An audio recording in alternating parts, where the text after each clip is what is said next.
Hello! Happy Saturday, everybody. I am Sherry Shish of Powered by Quilting, and this is month one of our love letter block of the month. This is a 6-month block of the month in a row by row fashion. This is what I'm holding the quilt right now. This is what the quilt is going to look like.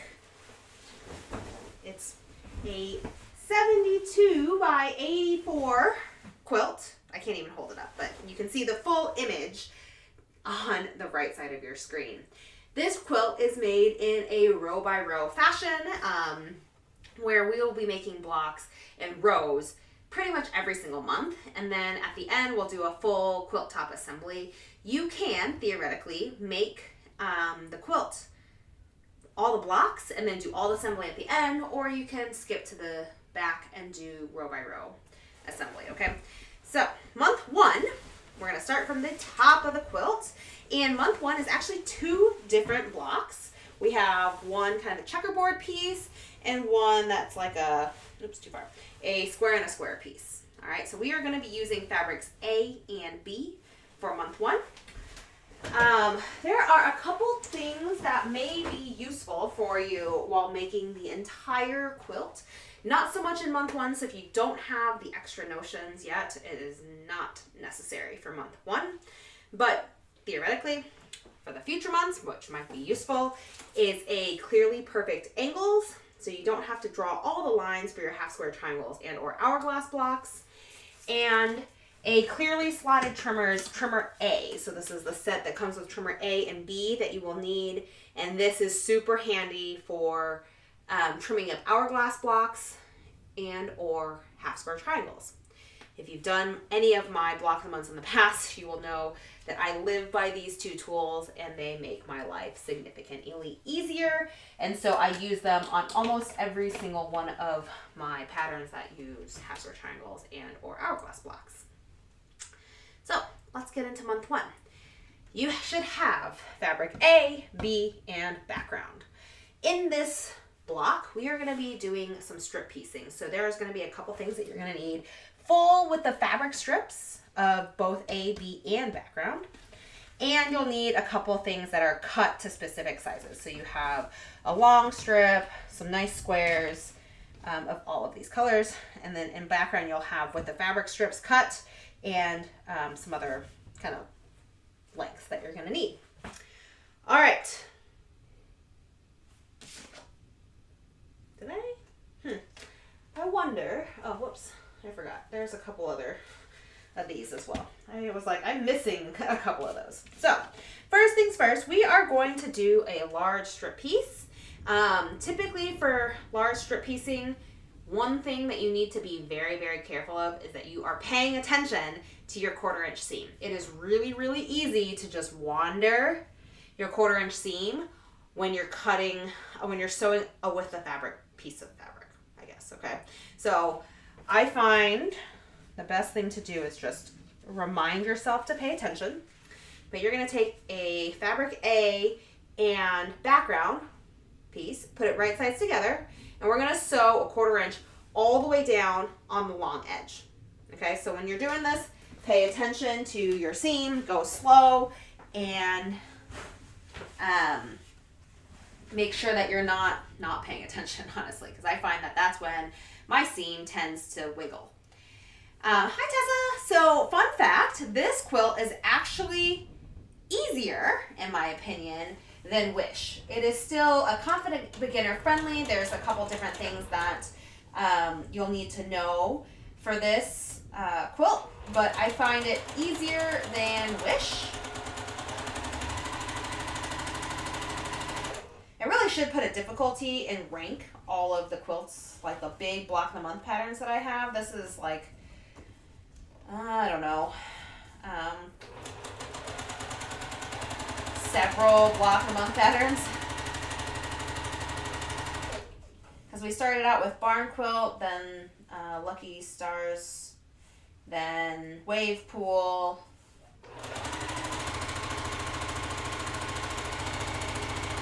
and then I think from Wave Pool it was Summer Delight, Wish, and then now Love Letter. But they don't actually go increasing in difficulty. I would say if you were able to do barn quilt and like barn quilt, Lucky Stars, wave pool, love letter is in that same kind of difficulty. I think Wish and Summer Delight are the harder of the two of the quilts. So if you notice, I'm not just sewing the whole thing. I sew different sections and make sure that my pieces are aligned and I'm still maintaining my 1/4 inch seam as I'm sewing all of this down.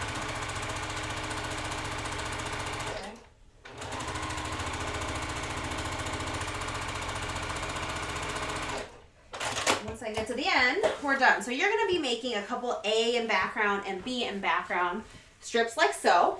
And then we're going to press our seams to the print fabric and away from the background.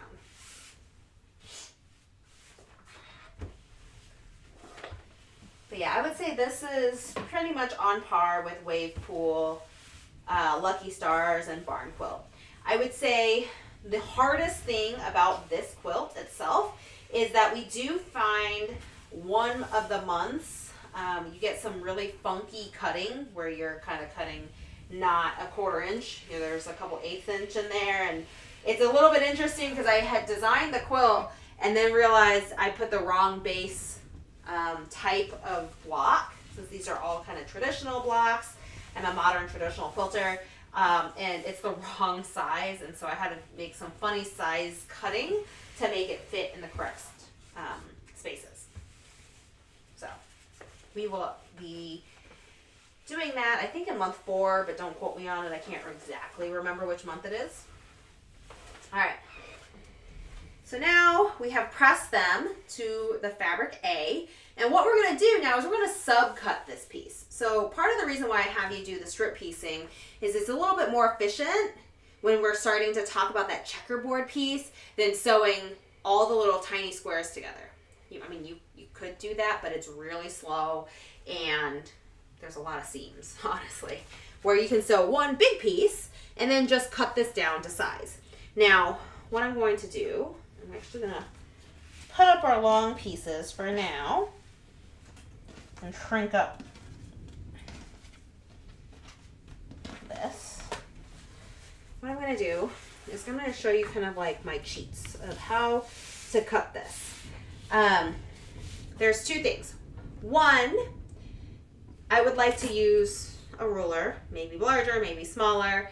And what I would do in this case is choose a line that is fairly long, right? And align one solid line with where the sew line is to trim up the edges, okay? And the reason why I do that is sometimes if you're using a smaller ruler to trim up the edges, your ruler could skew and that edge could be just a hair on an angle, and then all your pieces propagate into being slightly skewed, okay? In this case, I want to use a longer ruler to say, hey, yep, that is for sure where my perpendicular line is that I need to be cutting. And then I can use my ruler here to then say, okay, I'm going to cut my 2.5 inch strips. I'm going to align that center line with the like that T, right, where that sewn line is in the middle and the size line that I have, and I cut all the way down. So that is one way to do it. We end up with these like little 2 inch square, like 2 squares like this to make the rectangles. If you happen to have a stripology ruler, this is also kind of handy, okay? I'm not going to really say that this is required. This was the first time when I was prepping for this stream that I used the stripology ruler, and I'm like, oh my goodness, this was so much easier. So I'm going to show you what I did if you happen to own this ruler. If you don't, go ahead and just cut your rectangles like so. So if you own a stripology ruler, what I've done, I actually need to put this completely on the cutting mat or else this is going to be problematic. So let me get me some space. What I've done is I'm like, okay, so now, you know how I said we're going to find that center line and align it with a ruler. I'm essentially going to find one of the lines here, doesn't matter which one, and align it with the seam line that I did all the way across. And then I'm going to use my stripology ruler and cut 0, 2.5, 5, whatever, all the way up down. And that way, we trim up the edge, and we now, effectively, if you don't mess up on the one that you're cutting, can cut your strips really, really quickly. All the way down. So in this case, with the stripology ruler, with one measurement, I'm not going to cut the whole strip right now. We have our square up, and we have all of these pieces that we literally just cut. Then we can slide this down and cut the rest. Okay? So yay! We have all of that. One thing I forgot to mention at the beginning of this is all of my patterns for the block of the month come with a fabric swatch sheet. So I use solid colors in my prints and my patterns, just so it's a little bit easier to follow. But I give you a swatch sheet. So if you're not making this fabric, you're not making this quote with the exact fabric that I have, you can make your own kind of swatch sheet and kind of reference what you need to do. And then the month 1 instructions are on page 3 and 4. What I've just done is the very first part of the instructions, which is to do the strip piecing and then cutting them down to size. What I've done already, so you're not watching me literally do this the whole time on stream because it does take a little bit, is I've done this and made my rectangles for fabric A and fabric B. Okay? The next section is making the top section of our little checkerboard pieces. So I'm going to lay this out just so you guys can see it, because this is where it gets a little tricky, right? So we're going to go ahead and say, all right, so this is fabric A, fabric B. I'm going to just lay it out just so I can explain what I'm doing to make it correct and a little bit easier for you. So we're making our first little checkerboard piece half, like so. Okay? Actually, I'm going to lay out both sides of this just to make it a little bit more obvious. Okay, so as we continue our checkerboard, we have pieces that look like this, and pieces that look like so. Okay, so this is the center of our block. Honestly, if I wanted to lay out the entire block, I could, because my block now looks like so. Okay, so this is block A right here. Now, this center checkerboard piece is not really a checkerboard, but I call it that just to make it a little bit easier. If you notice, I can group these in sets of 2, right? So I have a 4-patch that's identical to this one, and a 4-patch here. I have 4-patch, 4-patch, 4-patch. One thing I will say is this 4-patch does not equal this 4-patch. All right? So I'm going to sew this together, and I'll show you what I mean by that. So sewing a 4-patch is really easy, right? You have your 2 rectangles that we already did from strip piecing. We're going to put these together, and we're going to sew down that line. And I'm going to do that again here. And I'll show you that these 4 patches are not the same. So when you make them, don't make all 6 of them identical.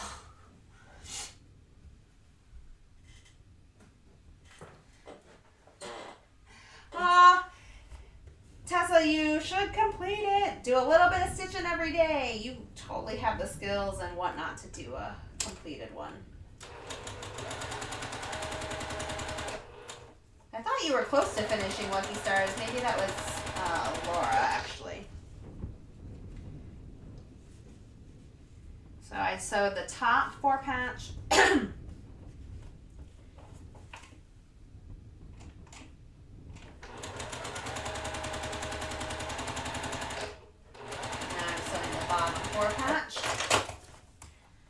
And in this case,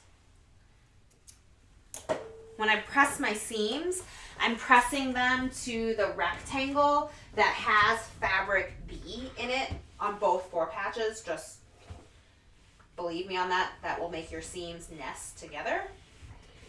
But what you'll notice is that these 4 patches are not identical, okay? They could be, but your center seam is off. And I want my center seams to be vertical because of the fact that when you nest them all together to make the whole block, it's what you want to do, okay? So in this case, that one goes here. This vertical seam is this direction, right? So if I say, hey, I want to keep my vertical seams identical, because otherwise if you rotate them when you sew this block together, they kind of get goofy, all right? So let me retract that statement. You could theoretically make all of them the same, but proceed at your own caution for nesting your seams, okay? Because if I keep my verticals the same, if I rotate this, you'll see that these 4 patches are not the same, okay? So we're gonna make, by movie magic, I kind of did some sewing beforehand, these squares, okay? Ta-da. Where I'm like matching up my verticals where they're vertically there. So now, by some movie magic, we have 4 patches. I tell you in the pattern just to sew the 6 of them together, but when you're making as many blocks as you need to for month 1, the fastest way that I found is sewing them in 4 patches, and then now sew these 4 patches together. Much easier. So I'm going to sew these together like so, and then add on this one, okay? Oh, let me back up. You can web piece this. It's 2 by 3, so that's kind of what I meant by make it a little bit more efficient for you. Sew these together, and then we're going to add that one. And we don't have to cut them apart because we're going to sew them together as well. Okay. So, nest your seams, and now you sew them down.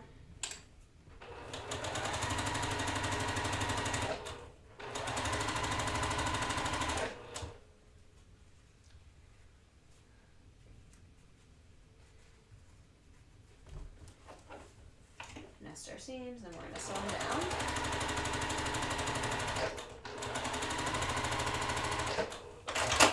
One of the things that I will say for this block is that your 1/4 inch seam needs to be fairly accurate, or else your block will not fit. I'll talk about that when we add our top and bottom borders. But so we have these kind of sewn together. Now we're going to add this next one here. Theoretically, you could just do this with all of your rectangles and keep adding, but I find it a little bit easier to make a larger 4 patch. They're just easier for me to handle and not get confused and whatnot. But each his own. This is the way I do it. You don't technically have to follow that.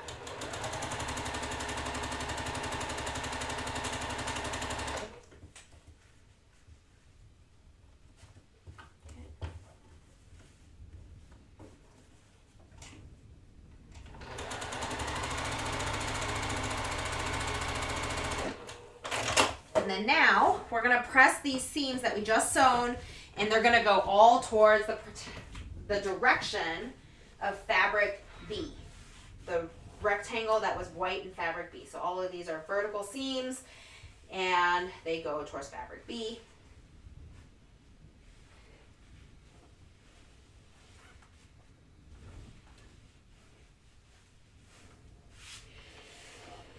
Because that way they nest when we want to sew this checkerboard together. Okay?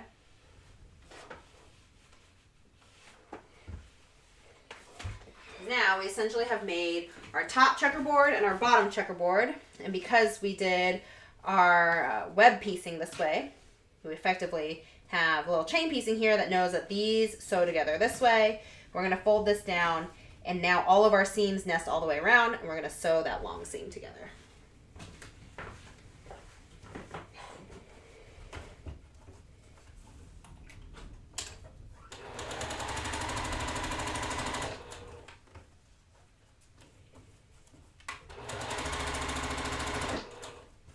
All of these seams nest, so I am checking at every single checkerboard change that the seams are nesting because they should.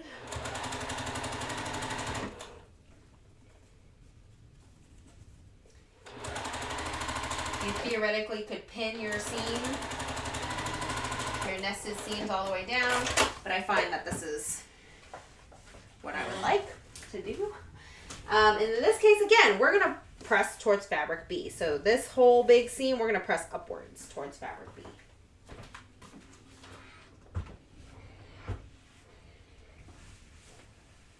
All right, so we are almost done with block A. We have to add our top and bottom borders. In order to keep this straight, just so you know, for like how I remember all of this without really having to check all the instructions every time, is that your fabric A should not be touching A, right? So in this case, fabric A is going to touch our fabric B piece squares, and fabric B is going to touch our fabric A squares, right? So if I had this flipped, do you see how fabric B is touching each other? That is incorrect. Now, this is like the truth. If your seam allowances across the board are perfect, then this fabric, when you sew this together, is going to be the same size as your center block. If your center section is too big or too small, you probably had your seam allowance slightly too big or slightly too small. So if you know, or are a beginner sewer, and you know your seam allowance is going to wander on you, make sure you're measuring your pieces, okay, as you sew them together. Because as you sew them together, you can adjust your seam allowances. If you wait until you have your full thing in the middle now, and you're like, oh no, it's too big, it's really hard to fix right now. All right? So now we're going to sew this piece on, and sew this piece on.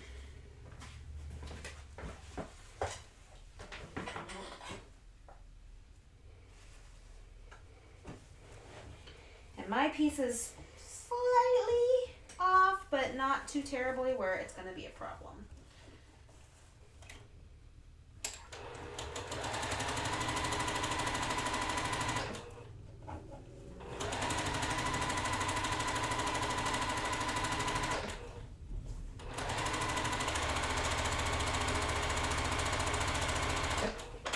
So we sew on one side, and then now we're going to sew the other side. And I have pressing instructions that you'll see in the pattern. Again, you theoretically could press everything open if that's your jam. I don't like doing that, so I try to give pressing instructions when it matters to give you the best shot to have as many nesting seams as possible.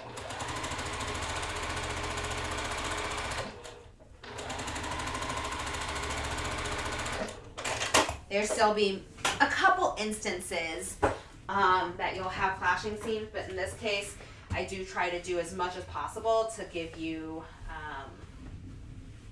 your best shot. Okay? All right. So, once you sew your borders on, your top and bottom border, you can check your block size. But this is month 1, block A. I don't actually know. I think it's actually backwards. This is what it's drawn in the pattern. But either way, you're rotating this on the border. If you look at this piece here, you have block A here, 2, 3, 4, 5, 6. So you're going to make 6 of these blocks. Okay? So they're making 6. Now, you are going to be making block B, which is this block in the middle. All right. This block in the middle is, I don't want to say a courtyard block. That might be what the actual traditional name is. I can't remember, so don't quote me on that. I'm going to put this aside. But there isn't any pre-sewing that I could have done on this block. I was trying to figure out, like, how do I make it so I'm not sewing so much on stream and that you guys get to see kind of just the tips and tricks. But this block is actually additive. And there's a couple different blocks in this quilt that are that way, where you're starting in the middle and then you're adding to make it bigger and bigger. All right. So we start from the middle of the block with a 4 patch. So we're going to take this guy here, like so, and we are going to make a 4-patch. All right. And in this case, when I talk about web piecing, we're going to web piece and you're going to be a master at it because we're going to do it on every single layer. So the very center of this quilt, 2 by 2, you're going to sew these together, but you're not going to snip the middle, and then you're going to sew the line. If you are opening your seams to press, you will need to snip the chain piecing before you press that long seams open, just because that chain piecing thread is kind of in the way. I do not press them open. I leave my chain piecing thread uncut. All right, so right sides together here. I'm going to sew down this way.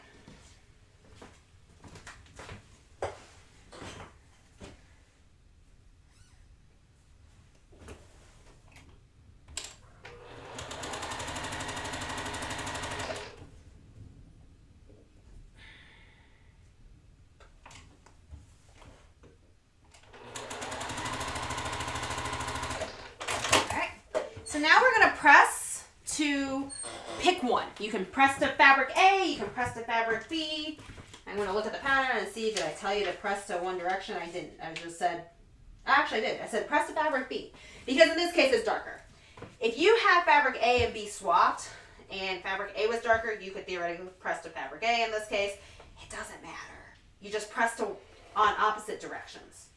Because what you want, if you're not pressing your seams open, is that your seams are going to nest, right? So you have top and bottom, and you put right sides together.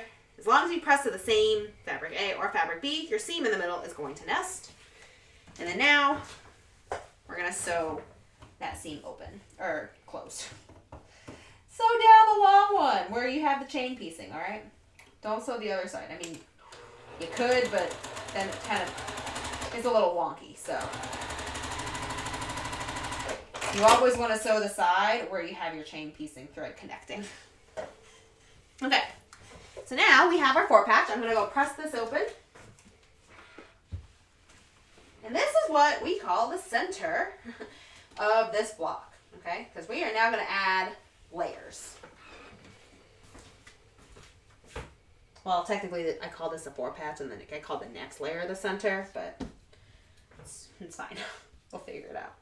So we are going to add squares. So we have fabric B on the outside because we're making this diagonal.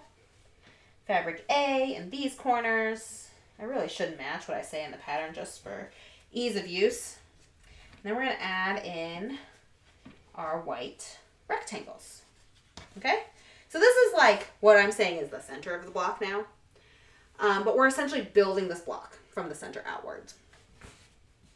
All right, so what do you see? Because I see a grid. And what we can do with the grid is essentially we can web piece this again. You're going to be a master at this. Here's the trick though. Your center column is thicker than column 1. So column 2 is wider than column 1.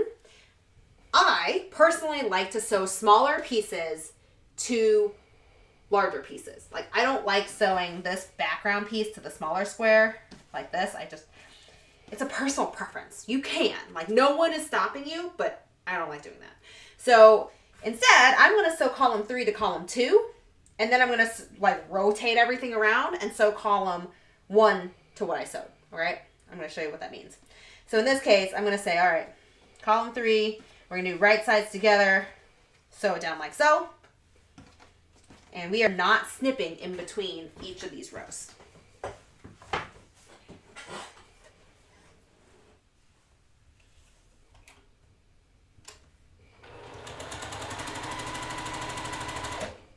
right, so we have, that was row 1. Now we have our center row, row 2, which is wider than everything, right? Because I had a 4-patch in it. And then now we're going to do row 3.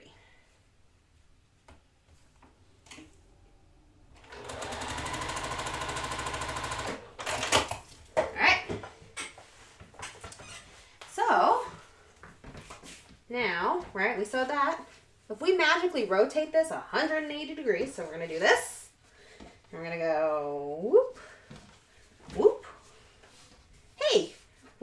rows 1 and 2, or columns 1 and 2 together. And now there's column 3. Ta-da! Magic. So now we're going to say, put this right side together on this side. Like so. And sew all the way down. Okay?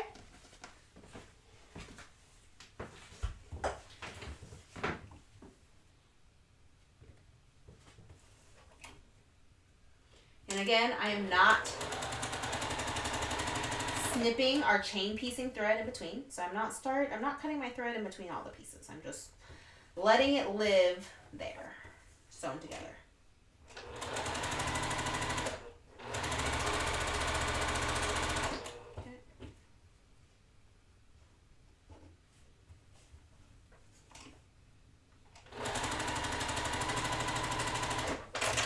All right, so now we have our new center of the block that is added to the 4-patch in the middle, like so. And what we're going to do is we're going to alternate pressing our seams. Okay, I'm going to show you guys. In order to have these rows nest together when I sew them, I need to have my seams going in opposite directions. Because I have background here and it's in a grid and it's a checkerboard, I'm going to press these seams towards my print fabric. So A and B, press them out. These I'm going to press in towards that 4-patch, and these I'm going to press out. Because that means these seams will nest and these seams will nest.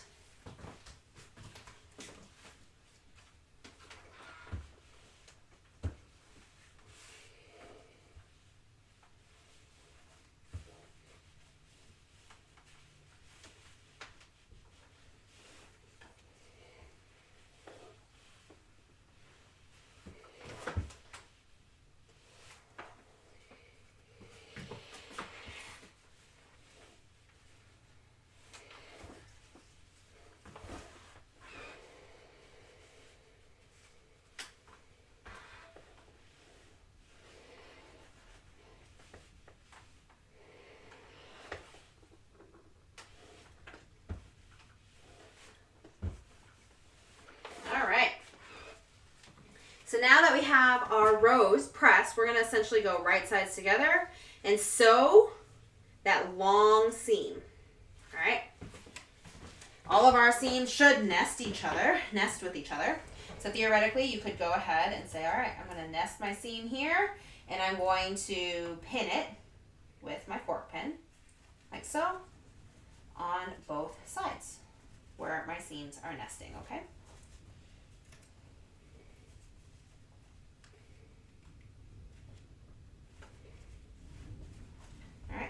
We are now, that was not pinned correctly. Let me fix that.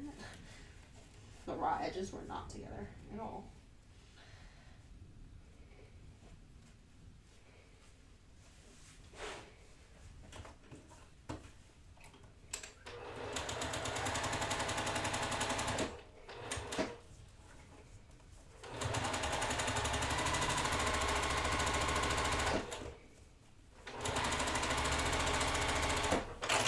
And before we go and press this, I'm going to sew the other side down too, because that's still loose like that. We're going to fold that over and sew. Again, you're going to press, or going to pin my seams where they're nesting.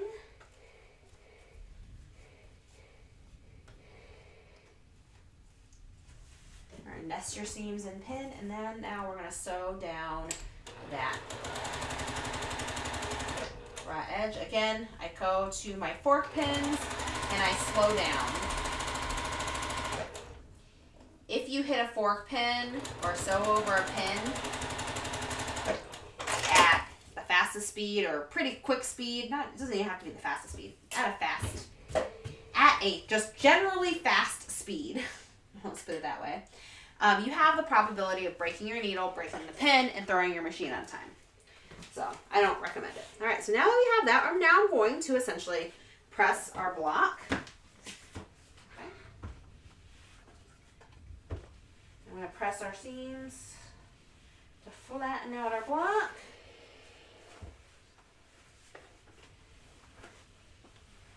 And then we're going to add the next layer.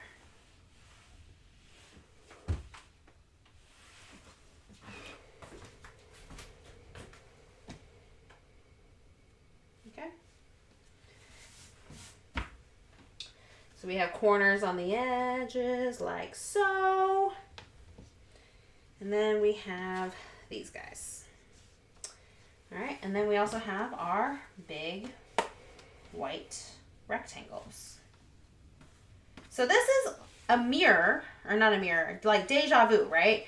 Of what we just did with the 4 patch in the center with our border, our layer that we just added, because this is identical. It's just bigger.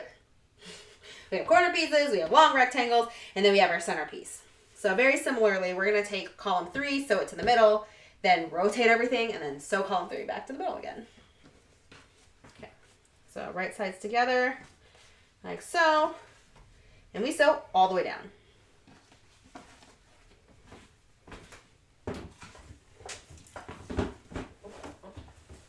All right, so column 1, or row 1 rather.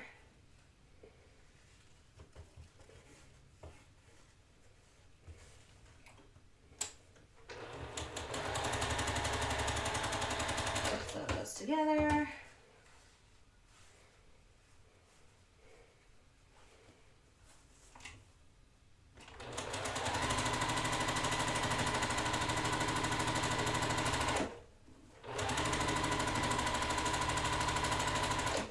So those together.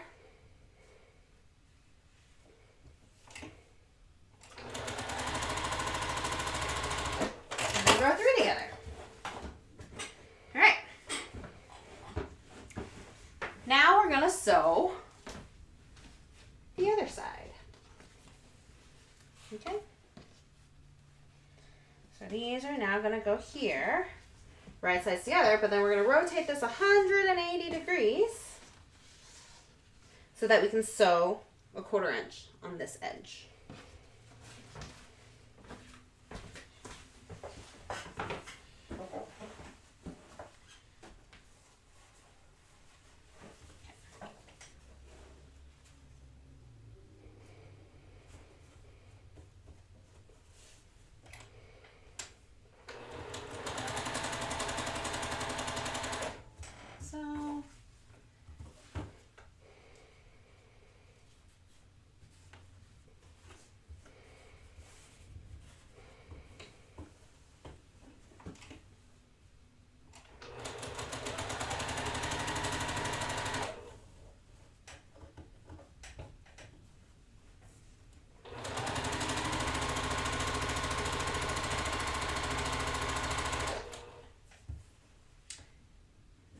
Last row.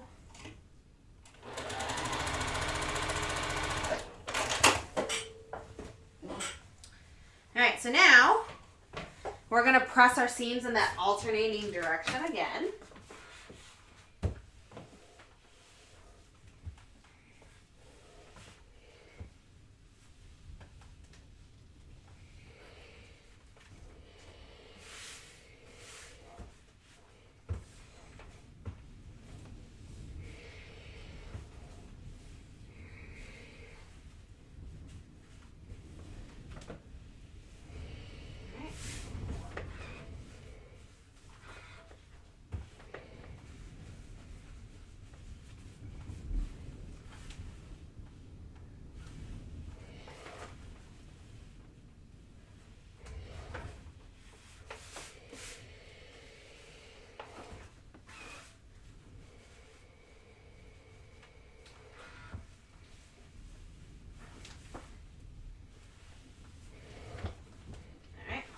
So we almost have our block complete, right? We just have our rows that are now attached by our chain piecing thread. And I'm going to take my pins and I'm going to actually pin both sides of them just because I can put this right sides together. So this side and this side without actually any of the pieces clashing. I'm going to go ahead and do that. I essentially nest my seams. I start at the end and do my nesting. I don't think you have to do that, but that's just something that I do. And then I nest at the beginning. I go from the back to the front. I always have done that, and I don't know if it's just habit, but not necessarily required. I'm going to rotate that again. You can start from the front to the back. Like so. And then nest that seam on this side. and pin. All right, so I'm going to sew that seam in this one.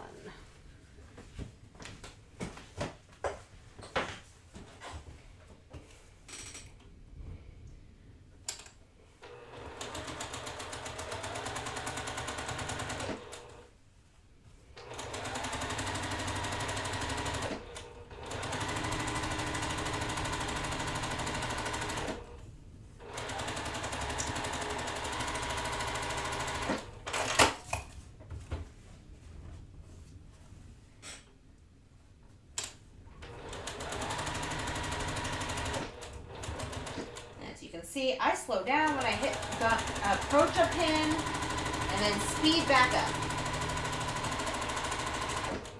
And then slow back down when I approach a pin again.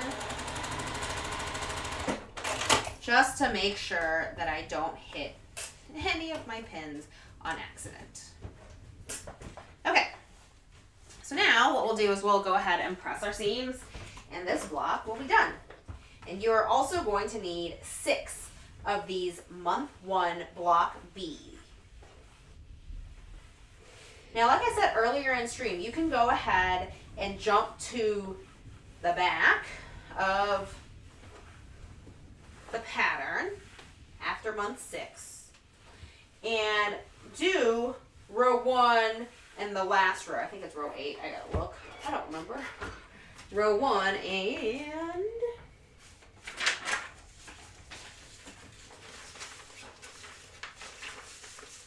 row 1 and row 8, I did remember. You can do those big long rows. You can go ahead and jump to page 15 to do that, but I will not be doing the quilt top assembly until I have all my blocks. I find that making all of my blocks and storing them together makes it a little bit easier than storing big rows. And it also helps a little bit when I need to potentially like change the pressing direction of seams just to make my blocks nest overall. So that's just me. Okay. All right. So we should have 6 of block B and 6 of block A. And what will happen is we would sew these kind of like so together, right? Like these two match. That's kind of how we get the illusion of moving across the piece. So the next piece on this side would go this direction. So kind of move around. All right, that is it for this month. There is a lot of sewing, but this is straight sewing, strip piecing, and this is quite a bit just a good intro and practice for 1/4 inch seams, which are insanely important in this quilt. Next month, May 11th, we are going to be doing month 2, but because I'm also doing the Wish block of the month on my stream, we're going to start with Wish, and that's going to finish out month 5 of Wish, and then come to Love Letter month 2. So once we finish out Wish block of the month and the assembly, then Love Letter will officially start at 12 o'clock Central.